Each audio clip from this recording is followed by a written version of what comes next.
I'll be off now. Waving at the photo in the living room, I stepped out under the blue summer sky, which was still hot and humid. I work at a small factory, mainly doing part repairs. My only solace in my tight financial situation is the picture of my wife in the living room and the one in my wallet of the two of us. No matter how depressed I got, looking at those photos always lifted my spirits. It's been 17 years since my wife went missing. No, not just my wife. A landslide hit the small town in Nebraska where we used to live, affecting many. She was one of them. The town was destroyed, and the survivors, with the help of the government, moved to a nearby city. The abandoned town is still covered in debris. Whenever I got a day off, I went back there, digging with a shovel, searching for any trace of my wife. Every time I met with fellow townsfolk, our shared pain was palpable. Why did she have to get caught up in that disaster? Why? Every time I turned the soil, regret consumed me. An out-of-office repair job. My boss, Mr. Davis, called me early upon arrival, hinting at a transfer due to a new department. You're good with people and knowledgeable. I believe you can handle anything on the field. That's a bit of an overstatement. Unable to refuse, I begrudgingly accepted, feeling it had overwhelmed.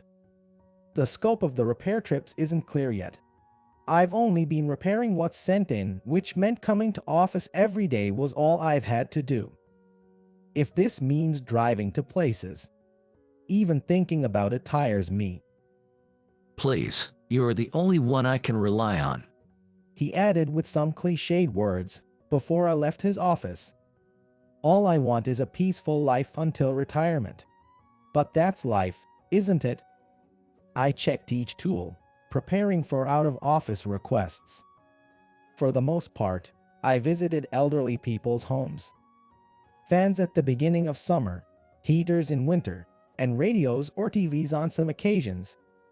It felt like I was becoming a jack of all trades, but unlike my time confined to the factory, I now enjoyed hearing memories tied to the items I was fixing. By the way, the neighbors were saying, "Oh yes, their oven's been acting up. Could you take a look while you're here?" Mrs. Johnson mentioned this while treating me to some cookies. With 2 hours until my next appointment, I was contemplating going back to the factory, so the timing was perfect. But I'm not sure about the neighbors' availability. Don't worry about it. It's just an elderly couple like us. I bet they are free. As she said this, Mrs. Johnson grabbed a few oranges from the table and we headed to their neighbors. Contrary to expectation, it wasn't a neighboring house, but a massive mansion behind them. The side door faces us, which is why we call them a neighbor, she said, ringing the doorbell. It's Rebecca. It's Johnson from next door. She announced. I heard your oven been having issues, so I brought someone over. After a moment, the gate automatically opened. They used to own a lot of land around here. Our house was split from this mansion's property when they renovated. It's rare these days. They are very generous people. Mrs. Johnson shared this as we approached the entrance. Hello, Rebecca. I just had him check our oven. Maybe he could help you too. Rebecca, smiling warmly, invited us in. That would be wonderful.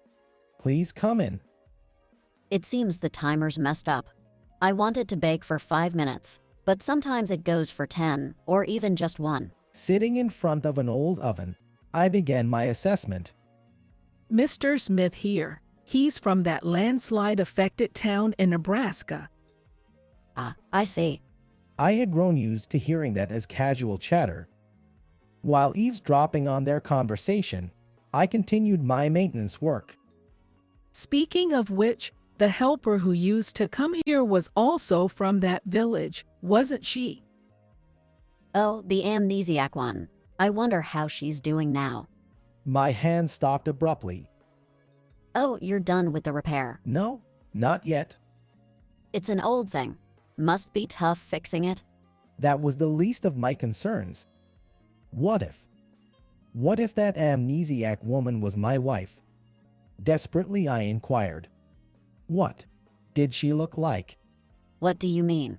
The woman from the village with amnesia. Rebecca smiled and showed me a photograph. In that moment, I trembled and tears welled up. Undoubtedly, the woman in the photo was my beloved wife. Her cheeks were a bit sunken, but it was definitely her. Do you know her? Rebecca handed me a handkerchief. Clutching it tightly, I curled up, overwhelmed by my emotions. Are you okay? Maybe you should rest on the sofa. Saying that, Rebecca's husband assisted me. That's my wife. The one in the photo. She went missing after that landslide. A faint scream was heard. A deep, roaring noise echoed in my ears. I felt dizzy and weak. When I next woke up, I was in a hospital. You okay? You collapsed during the visit. Sitting on a metal chair was my boss, Mr. John. I'm sorry. Why am I here? A dull pain ran through my head.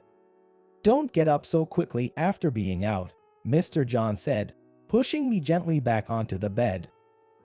Right, Lisa was. Yes, I heard about your wife. They're looking for her now. But she's being treated as a Jane Doe, so the administration isn't too strict with her. Apparently, they've made her a temporary ID, so we might not know her current situation. I'm sorry. I've caused you trouble? Mr. John stood up, putting on his jacket. Just take it easy for a while. I know the chief of hospital, so I'll speak with him. I can't trouble you like that. Mr. John again pressed me down as I tried to rise. Don't worry about it. If there are any updates, I'll let you know. As the door closed, I felt drained. There shouldn't be anything wrong. Yet I felt so weak. Taking some time off. The chief doctor entered my room and remarked, Remembering that day caused this collapse. You might not realize it, but your heart is deeply wounded. If you don't rest, there's a real chance you won't recover. But I feel fine. That's the dangerous mindset. Anyway, Mr. John gave his consent to stay. 3 meals a day, plus snacks, it's all inclusive here. The chief doctor said with a jovial smile, then left. Restless, I got up and gazed out the window. My wife was definitely in this town. I was filled with frustration. I wanted to leave this place and search for her right away. But there was an 4 attached to my arm. Time only seemed to resume 2 days later when I received an update. Mr. John came by while I was having breakfast and handed me a note. She's here. Just to be sure, I took Rebecca and the others yesterday, and it was indeed her. But keep your expectations in check. It could just be someone who looks like her. It's about a 30-minute drive from here. Please, take me there.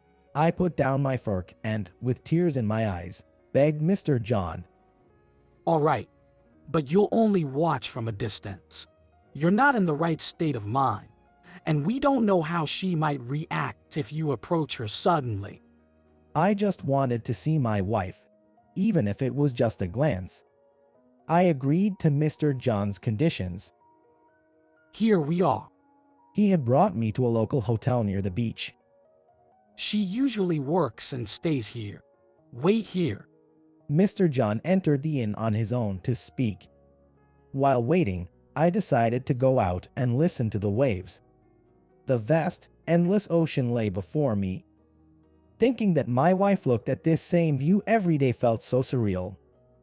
Hello, are you staying here today? I froze. Tears welled up in my eyes. Turning around, there stood my wife. She looked like she was about to cry just from seeing my face. No, I just came to look at the ocean. I couldn't break my promise to Mr. John. I tried to put some distance between us by heading for the car door. Excuse me. I halted again. Tears were flooding, soaking the pavement. Well, I intently listened to my wife's voice. Such a cherished voice. How many times have I longed to hear it since she went missing? do we know each other from somewhere? I shook my head. People often tell me I remind them of someone they know. Just an ordinary face. The sea breeze is chilly. Can I head back to the car? She grabbed my arm. Tears were spilling from her eyes.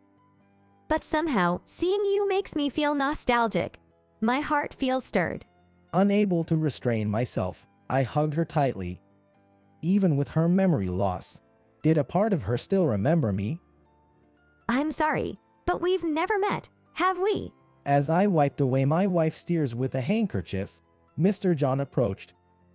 He looked upon us with a hint of sadness. It's chilly out here. Let's go inside.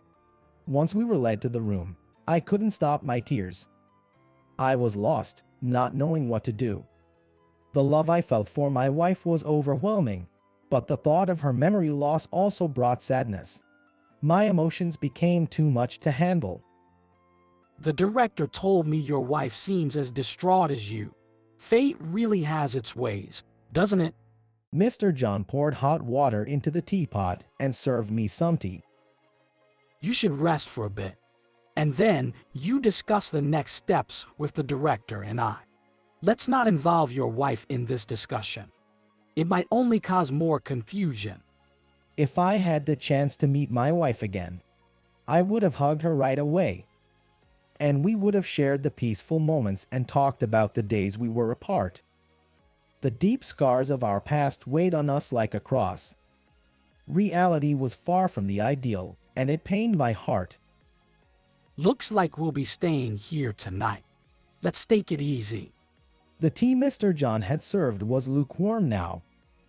I took a deep gulp, took a deep breath, and recalled the image of my wife who was just in front of me moments ago. The night deepened, and after hearing Mr. John snoring, I stepped into the lobby. Outside the window, there was a full moon. It was just as beautiful as the night. The full moon. It's beautiful, isn't it? My wife was standing right beside me. Her eyes were red, probably from crying. Yes, it really is beautiful. We can see it so clearly from here. She slowly walked closer to me and stood side by side. How many years has it been? Looking down at her face, I noticed her long eyelashes.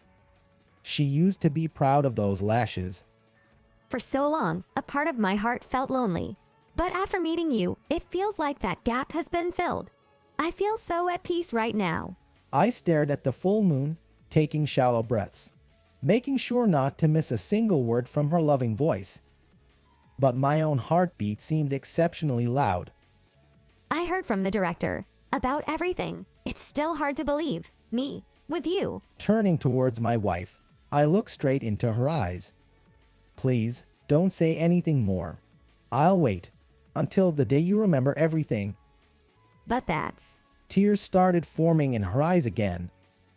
17 years. I've been searching for you alone for 17 years. Now that you're in front of me, I can wait even longer. This time, without any fear or loneliness. She nodded slightly and looked up at the full moon again. I wonder if she'll ever recall our shared memories. Right now, I don't know. But relying on the undeniable love between us, I believe that someday, she will remember me. Until that day, I'll come to see her as many times as needed.